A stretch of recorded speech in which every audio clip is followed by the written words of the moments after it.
Yassas, and welcome to Greek News Global. I'm John Mangos.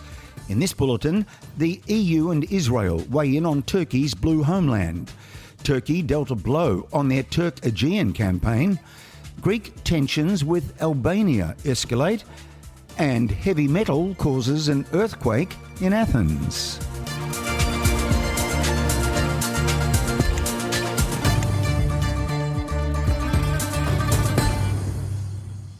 But first, the European Union and Israel have both raised fresh concerns over Turkey's increasingly aggressive maritime claims in the Eastern Mediterranean.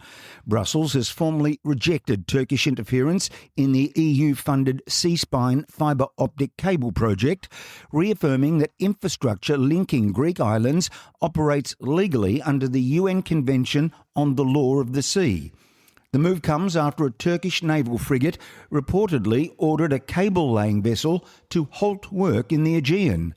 At the same time, Israel's warning that Turkey's proposed blue homeland law could dramatically escalate tensions. The legislation would enshrine Ankara's doctrine of expanding Turkish maritime claims across the Eastern Mediterranean, including waters surrounding Greek islands, whose maritime rights Turkey disputes. A major electricity cable linking Israel, Cyprus, Crete and mainland Europe is now at the centre of the standoff. Turkish authorities have reportedly warned that cables laid in contested waters could be cut.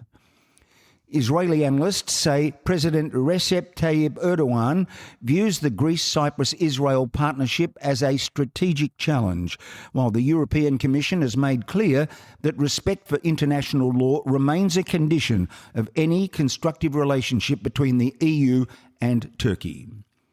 Staying on the blue homeland, Turkey has postponed its parliamentary vote on the matter, with reports suggesting Ankara is keen to avoid fresh tensions with Greece ahead of this month's NATO summit.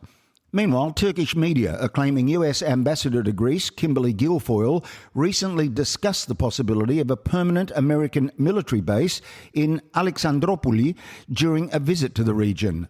Neither Athens nor Washington has confirmed the reports.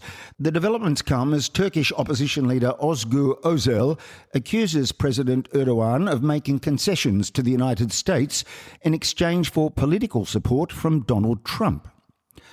Turkey's bid to rebrand the Aegean has hit a dead end, with the European Union officially striking down the controversial Turkaegean trademark.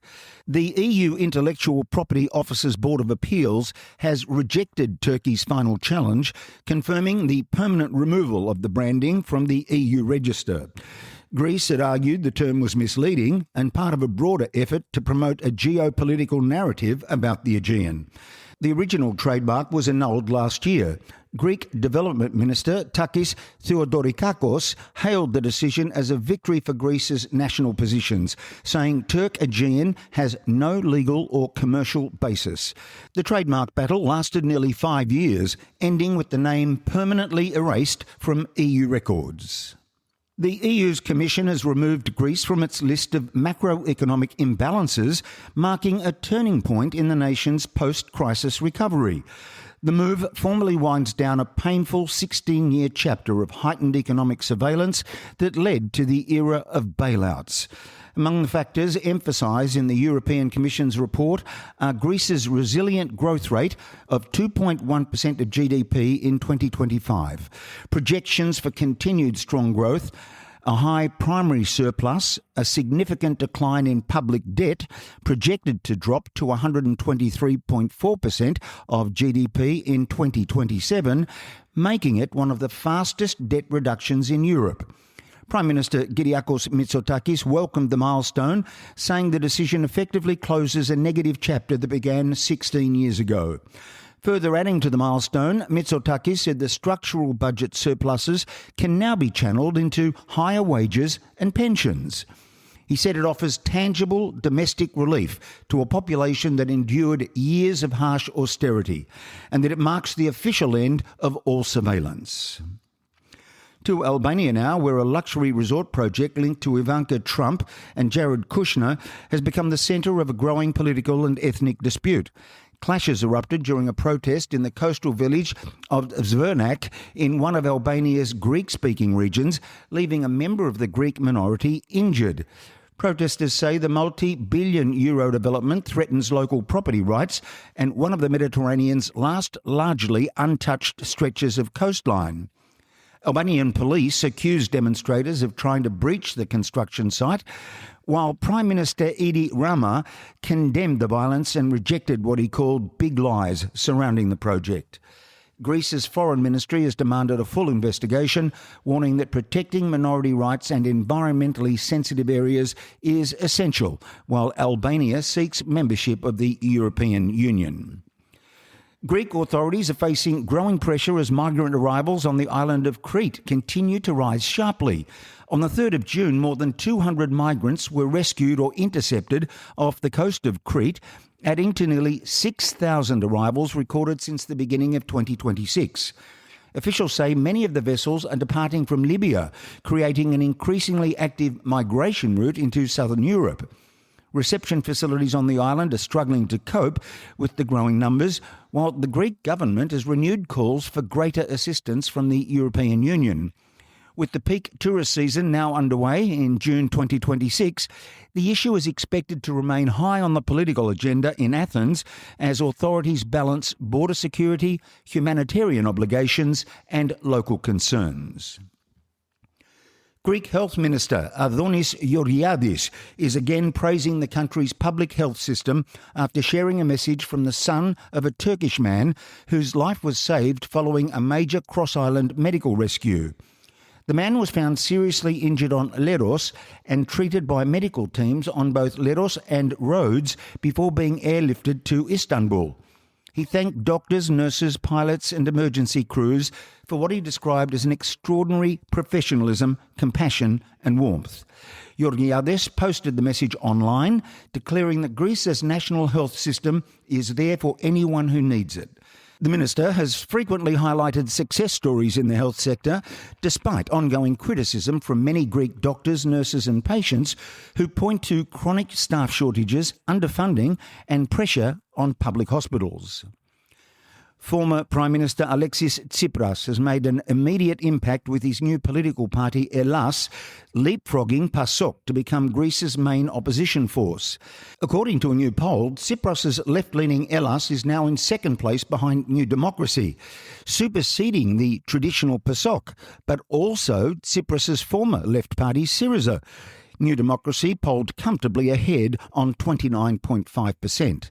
PASOK and Maria Karistianou's Hope for Democracy are now battling for third place, while smaller opposition parties have seen support decline since the arrival of the two newcomers. Prime Minister Kyriakos Mitsotakis also retains a strong lead as the voter-preferred choice for Prime Minister. The sacred island of Delos is sinking by 1 centimetre every year, according to alarming findings from the island's newly established climate observatory. The data was presented by Professor Kostas Sinolakis, who says the phenomenon is driving a double threat: rising sea levels triggered by climate change, combined with geodynamic processes that cause the coastline to subside. The professor's projections offer a grim outlook for the historic island.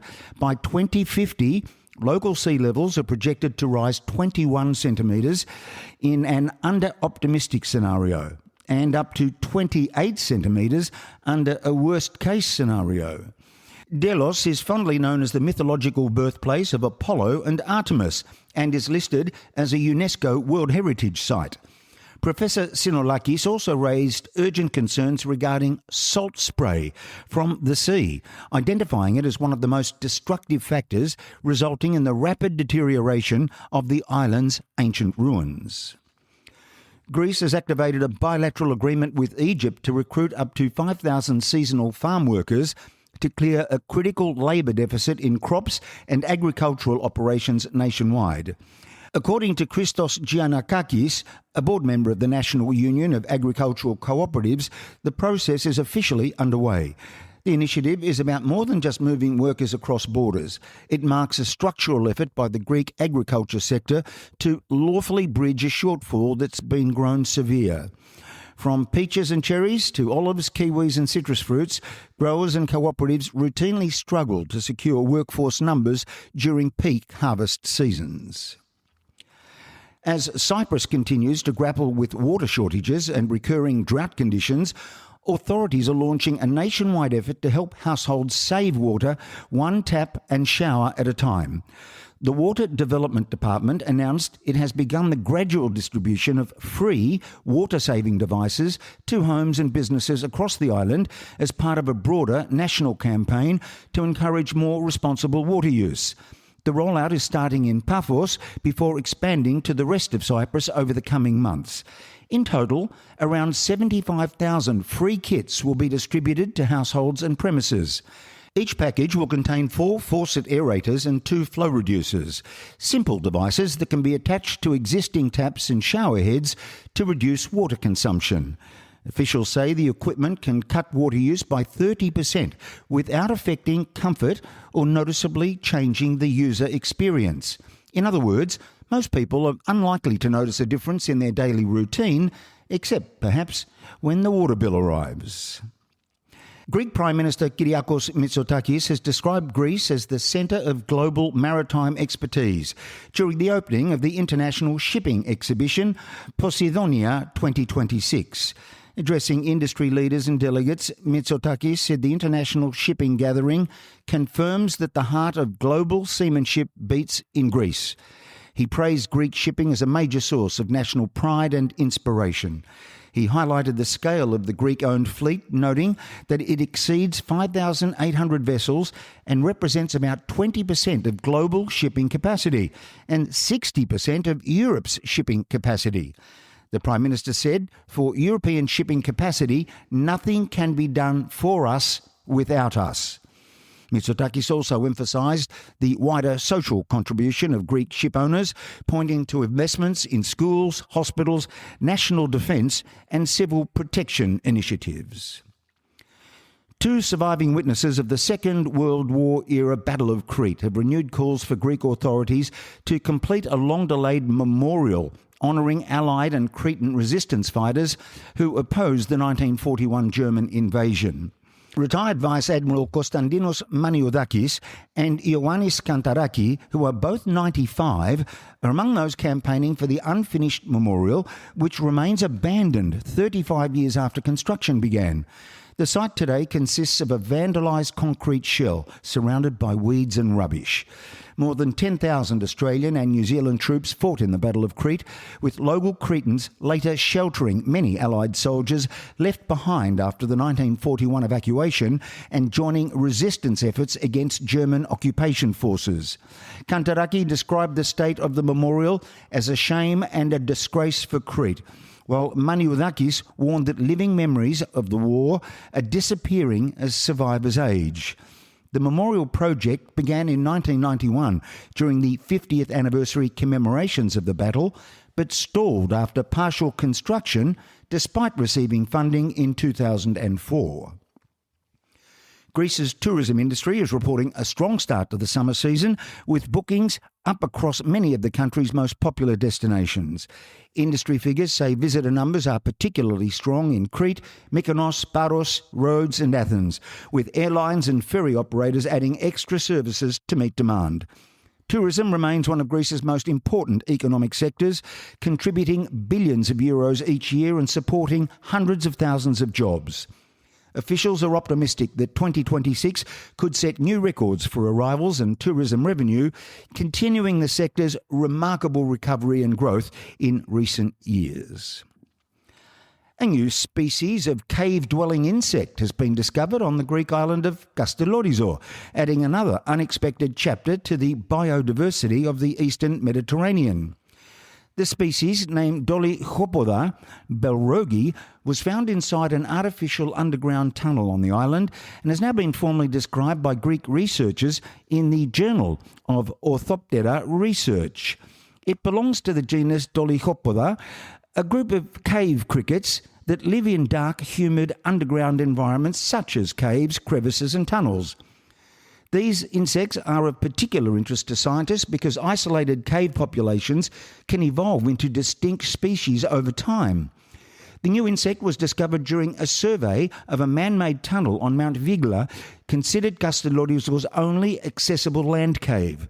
Researchers found a population of cave crickets clinging to the tunnel walls and later confirmed through morphological study and DNA analysis that they represented a previously unknown species.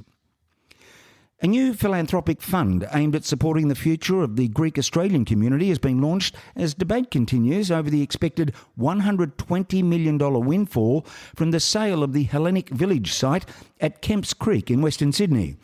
The Australian Hellenic Future Fund has been established as a sub-fund of the Australian Philanthropic Services Foundation, with more than 7 shareholder organisations already committing more than $14 million. The fund will support education, medical research and programs for young people and seniors.